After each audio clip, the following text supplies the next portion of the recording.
Everyone, मैं Kadambari classes से प्रियंका त्यागी आज आपके साथ क्लास 9 का सेल चैप्टर डिस्कस करूंगी। सेल सबसे पहले आता है कि सेल होता क्या है। Cell is a structural and functional unit of life. जो सेल होती हैं ना, उनके अंदर वो ही मिलकर हमारे ऑर्गेनिज्म बनाती हैं, जिससे हमें स्ट्रक्चर प्रोवाइड होता है और हम उसी के द्वारा फंक्शन करते हैं। इसीलिए जो सेल है वो स्ट्रक्चरल और फंक्शनल यूनिट ऑफ लाइफ है। अगर हम सेल की स्टडी करें तो उसे हम क्या बोलते हैं, तो उसे हम बोलते हैं साइटोलॉजी। ठीक है। और जो सेल है वो सबसे पहले जो डिस्कवर की थी वो रॉबर्ट हुक ने की थी, और उन्होंने एक जो पेड़ का कॉर्क होता है ना, उसकी एक स्लाइस ली थी और उसको प्रिमिटिव माइक्रोस्कोप में देखा था। तो उन्हें वहाँ पर एक रूम जैसे कुछ स्ट्रक्चर दिखाई दिए, जिसे उन्होंने क्या नाम दिया, सेल। सेल जो है एक वो लैटिन वर्ड है जिसका मीनिंग होता है स्मॉल रूम। ठीक है, क्योंकि उन्हें वो रूम जैसे लगे थे, इसलिए उन्होंने उसका नाम सेल रख दिया। और ये जो रॉबर्ट हुक थे ना, उन्होंने डेड सेल में सबसे पहले डिस्कवर किया था सेल का। ठीक है। और जो फर्स्ट लिविंग सेल्स थी वो डिस्कवर की थी एवी ल्यूवेनहॉक ने। इन्होंने क्या करा था कि जो पॉन्ड का वाटर होता है ना, उसके अंदर देखा था माइक्रोस्कोप से, तो उन्हें उसमें कुछ चलती फिरती सेल दिखाई दी थी। ठीक है, जिन्हें उन्होंने कहा कि ये सेल हैं और वो लिविंग थी, इसलिए इन्हें लिविंग सेल्स बोला गया। अब इसके बाद आता है सेल थ्योरी। सेल थ्योरी जो है वो दो बायोलॉजिस्ट ने दी थी। ठीक है, एक तो बॉटनिस्ट थे शेल्डन, और स्वान जो जूलॉजिस्ट थे। देखो, आपको याद करने का तरीका है कि जो शेल्डन है वो बॉटनिस्ट, और जो स्वान यानी कि स्वान की आवाज़ आ रही है ना, जो कि एक वो है हंस। ठीक है, तो वो जूलॉजिस्ट थे जिन्होंने प्रपोज्ड की थी सेल थ्योरी। ठीक है, उनके अकॉर्डिंग जो सेल हैं, जितनी भी लिविंग थिंग्स थी ना, वो सेल से मिलकर बनी है। ठीक है, और इसके बाद विर्चू आए थे जिन्होंने सेल थ्योरी का पूरा स्टेटस दिया था कि जितने भी प्लांट और एनिमल्स हैं ना, वो क्या होता है कि सेल से बनते हैं, और जो सेल हैं वो बेसिक यूनिट है लाइफ की, और जितनी भी सेल्स हैं ना वो प्री एग्जिस्टिंग सेल से बनी है, यानी कि सेल डिवीज़न के कारण बनी है। एक ही सेल से डिवीज़न होकर बहुत सारी सेल्स बनी हैं। अब सेल्स के अकॉर्डिंग ही जो ऑर्गेनिज्म हैं वो टू टाइप के होते हैं, एक तो यूनिसेल्युलर ऑर्गेनिज्म और मल्टीसेल्युलर ऑर्गेनिज्म। यूनी का मतलब वन। ठीक है, तो those organism which made up of single cell are called unicellular organism, जिसमें अमीबा, पैरामीशियम, यूग्लिना आता है। ठीक है, जो यूग्लिना होता है ना, उनसे प्लांट और एनिमल्स के बीच की कड़ी भी माना जाता है, क्योंकि इनके अंदर क्लोरोप्लास्ट प्रेजेंट होता है। ओके।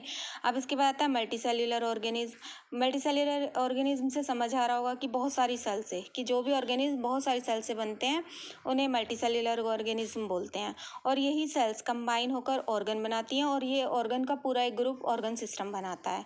ठीक है, जिससे वो फंक्शन परफॉर्म करते हैं। इसी को division of cell division of labour कहा जाता है, कि जो है ना, हर एक सेल से मिलकर एक ऑर्गन बनाती हैं, और जिनका एक स्पेसिफिक फंक्शन होता है। ऐसा नहीं हो सकता कि भाई डाइजेशन का काम हमारा ब्रेन कर ले, नहीं, वो एक पार्ट दिया गया है, एक एक का डिवीज़न हुआ है, और वही सेल्स एक स्पेसिफिक फंक्शन को परफॉर्म करती हैं। ठीक है। अब on the basis of type of organisation of cells are two types. दो तरह की सेल्स होती हैं तब भी ऑर्गेनाइजेशन के अकॉर्डिंग, एक तो प्रोकैरियोटिक सेल्स और एक यूकैरियोटिक सेल्स। जो प्रोकैरियोटिक सेल्स होती हैं ना, उनका मीनिंग होता है पुअर सेल। ठीक है, उनके अंदर कुछ भी ज़्यादा खास डेवलप्ड नहीं होता, जैसे कि वो प्रीमिटिव सेल्स होती हैं, इनकम्प्लीट होती हैं, उनके अंदर बहुत ही लेस डेवलप्ड न्यूक्लियस होता है विदाउट न्यूक्लियर मेम्ब्रेन, मतलब न्यूक्लियर मेम्ब्रेन नहीं होती, न्यूक्लियोलस नहीं होता, सिंपल एक न्यूक्लियस होता है।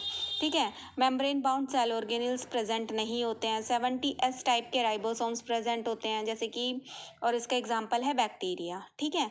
अब ऐसी तरह से अब जो दूसरी होती है वो यूकैरियोटिक सेल्स होती है, जिसका मतलब एडवांस सेल। इसके अंदर वेल डेवलप्ड न्यूक्लियस प्रेजेंट होता है।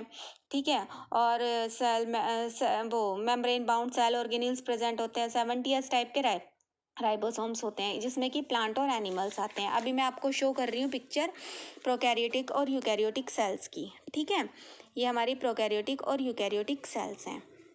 ठीक है, देखिए आप, जो प्रोकैरियोटिक सेल्स है उसके अंदर क्रोमोसोमल डीएनए होता है, मतलब ऐसे ही पड़ा होता है, जबकि उसके जो यूकैरियोटिक है उसके अंदर न्यूक्लियस के अंदर प्रेजेंट होता है।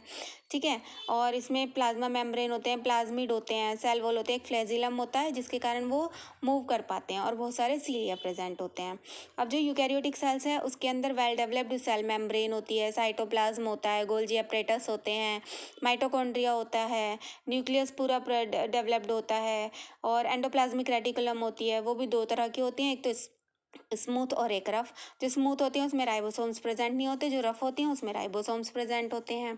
तो इस तरह से मैंने आपको प्रोकैरियोटिक और यूकैरियोटिक सेल बता दिए हैं। ठीक है, अब हमारा आता है cell shape and cell size. जो सेल शेप होती हैं, जो cells are of various shape, अलग अलग शेप होते हैं। अधिकतर तो स्पेरिकल प्रेजेंट होती हैं, बट कुछ कुछ इलोंगेटेड भी होती हैं, ब्रांचेस भी होती हैं, डिस्कोलाइडल भी होती हैं, स्पाइनल शेप्ड भी होती हैं।